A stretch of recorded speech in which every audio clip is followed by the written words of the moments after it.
அதே மாதிரி இப்போ கேப்டன் அவர்கள் விட்டு சென்ற பாதை பல பேர் பின்தொடர்த்து வராங்க. அதுல ஒருத்தர் தான் லெஜண்ட் சரவணன் அவர்கள்.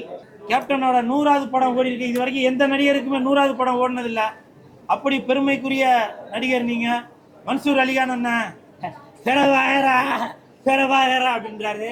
கேப்டன் அவர்களும் அவங்க வீட்டுக்கு போனாக்க சாப்பிட்டுட்டு தான் போகணும்னு சொல்லுவாங்க. அதன் பிறகு நான் பார்த்த மனிதர் என்றால் ஒரு மனிதநேயம் உள்ள ஒரு மனிதர் என்றால் நடிகரையும் தாண்டி தயாரிப்பாளரையும் தாண்டி இன்னைக்கு தொழிலதிபரையும் தாண்டி ஒரு முக்கியமான இடத்துல மனிதாபிமானத்தோட இருக்காருன்னா அது லெஜண்ட் சரவணன் அவர்கள் தான். இந்த படத்துல கேப்டன் பிரபாகரன் படத்துல அந்த சாங்கை 3 தடவை திருப்பி போட்டாங்க. அதை பார்க்கும்போது அவ்வளோ சந்தோஷம். நான் இன்னும் கொஞ்சம் சின்ன பையனா இருந்தாக்க நான் போய் ஸ்கிரீன் மேலே போய் ஆடி இருப்பேன்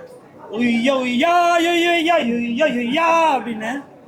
அது இப்போ பார்க்கும்போது அப்படியே எனக்கு மயிரெலாம் அப்படியே நட்டுக்குது. இப்போ பார்க்கும்போது இந்த கேப்டன் பிரபாகரன் படம் பிரம்மாண்டமாக இருக்கு. இந்த படத்தை மிக பிரம்மாண்டமாக, ஏன்னா நான் பிறக்கிறதுக்கு முன்னாடி சந்திரலேகா, அலிபாபா 40 திருடர்கள், ஸோ இந்த மாதிரி படங்கள் தான் பிரம்மாண்டமான படம் அப்படின்னு சொல்லிட்டு இருந்தாங்க. ஆனால் நான் பிறந்ததுக்கப்புறம் 91ல் இந்த படம் தான் மிக பிரம்மாண்டமான படம் அப்படின்னு சொல்லி நான் பேப்பரில் நியூஸ்லலாம் வந்ததை பார்த்தேன். ஸோ இந்த ஹோல் டீமுக்கும் மனமார்ந்த லெஜண்ட் அவர்களை சந்திக்கக்கூடிய சூழ்நிலை அமைஞ்சுது. அப்போ நான் அவரை பார்க்குறப்போ அப்படியே எனக்கே ஒரு மாதிரி கண் கலங்கிருச்சுங்க. அவரை பார்க்க வரவங்க சாப்பிட்டுட்டு தான் போகணும் அப்படின்னு ஒரு கட்டளை வைக்கிறாரு. அவர் கூட இருக்க பவுன்சர்ஸ் கண்டிப்பா நீங்க சாப்பிட்டு தாங்க போகணும் அப்படின்னு சொல்றாரு. இது வந்து கேப்டனோட வீட்டுக்கு போனாங்க அவரை சாப்பிட சொல்லிட்டு தான் அனுப்புவாராம். நான் அது கேள்விப்பட்டிருக்கேன். அந்த வரிசையில் கேப்டன் ஆமா சாப்பிட்டேன், எல்லாமே சாப்பிட்டேன். பறக்கிறது, தாவுறது, குதிக்கிறது எல்லாமே நான் தான் சொல்றேன். அந்த கேப்டன்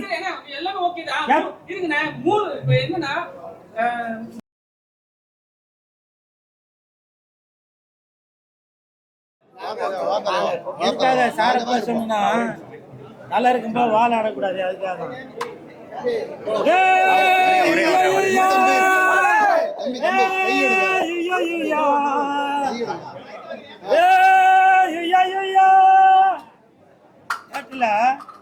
எனக்கு தெரிஞ்சு ரஜினி சார் படம் அதுல தான் வந்து அந்த சாங்கை வந்து மறுபடியும் ரிப்பீட் போடுவாங்க.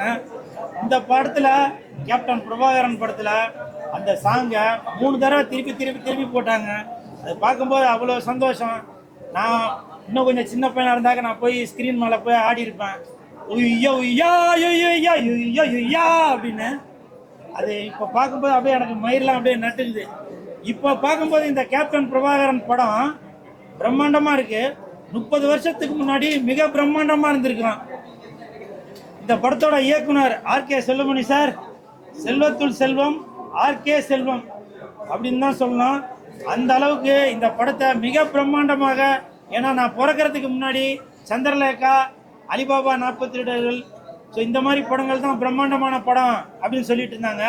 ஆனால் நான் பிறந்ததுக்கப்புறம் 91ல் இந்த படம் தான் மிக பிரம்மாண்டமான படம் அப்படின்னு சொல்லி நான் பேப்பரில் நியூஸ்லலாம் வந்ததை பார்த்தேன். ஸோ இந்த ஹோல் டீமுக்கும் மனமார்ந்த வாழ்த்துக்கள். அதே மாதிரி கேப்டன் நான் உங்கள் கூட மரியாதை படத்தில் நடித்தேன். ஒரு சீன் தான் நடித்தேன். இப்போ வரைக்கும் அந்த சீனு ஃபேஸ்புக்கில், இன்ஸ்டாகிராமில் அப்படியே வந்துட்டே இருக்கு. சமீபத்தில் உங்களுடைய மகன் சண்முக பாண்டியன் நடித்த படத்தில் கூட ஓப்பனிங்கில் படைத்தலைவன் ஓப்பனிங்கில் நீங்கள் வந்து சாப்பாட்டுக்காக நான் கஷ்டப்பட்டேன், யாருமே இனிமேல் சாப்பாட்டுக்கு கஷ்டப்படக்கூடாது அப்படின்னு சொல்லி உங்களை பற்றி ஒரு 2 வரிகள் போடுவாங்க. அதில் கூட அந்த மரியாதை படத்தில் வர வரிகள் அதில் அந்த சீன் அதில் போட்டு காட்டியிருக்கீங்க. கேப்டன், நீங்கள் மறைந்தாலும் இன்றும் பலரது மனதில் இருந்து கொண்டு தான் இருக்கீங்க. எந்த ஒரு நடிகருக்குமே கிடைக்காத பாக்கியம் அவருடைய 100வது படம், கேப்டனோட 100வது படம் ஓடி இருக்கு. இது வரைக்கும் எந்த நடிகருக்குமே 100வது படம் ஓடினதில்லை. அப்படி பெருமைக்குரிய நடிகர் நீங்க. மன்சூர் அலிகான் அண்ணன் அப்படின்றாரு. அப்போ அந்த 91ல் பார்த்தவங்களுக்குலாம் இந்த நடிகரப்பா ஐயோ படுபாவி வந்துட்டானா அப்படின்னு சொல்லி அவரை பார்த்து பயப்படுவாங்களாம். இப்போ நானும் அவரும் நண்பர்களாக இருக்கிறதுனால எனக்கு அவரை பார்த்து பயம் இல்லை. ஆனால் அப்போ எல்லாரும் அவ்வளோ பயந்துருக்காங்க. அவரை ஓப்பனிங் ஷாட்டு காட்டும் போதே முகத்தில் ரத்தம் தெரிக்குது. அப்படி கேப்டன்னால வாழ்ந்தவங்க, இன்னமும் வளர்ந்துட்டு இருக்கவங்க நிறையா பேர்.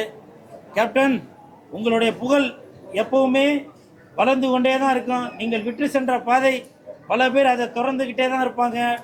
அதே மாதிரி அதில் நடித்த நடிகர்கள் Ramya Krishnan madam, Livingston sir, so அவங்க அந்த மூத்த கலைஞர்கள் கூட நானும் இப்போ நடிக்கக்கூடிய சூழ்நிலை எனக்கு அமைஞ்சிருக்கு அப்படின்னாக்கா அது எனக்கு வந்து ஒரு பெரிய பாக்கியமாக தான் நான் நினைக்கிறேன். அதே மாதிரி இப்போ கேப்டன் அவர்கள் விட்டு சென்ற பாதை பல பேர் பின்தொடர்த்து வராங்க.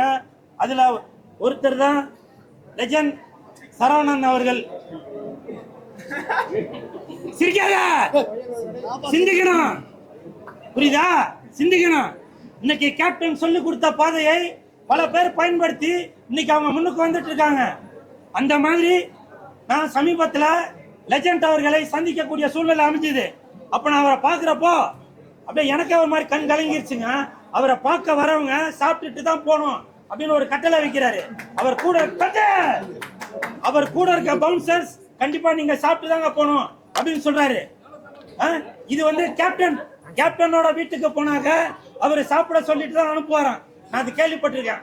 அந்த வரிசையில் கேப்டன், ஆமா சாப்பிட்டேன், எல்லாமே சாப்பிட்டேன், பறக்கிறது, தாவுறது, குதிக்கிறது எல்லாமே நான் தான் சொல்றேன். அந்த கேப்டன்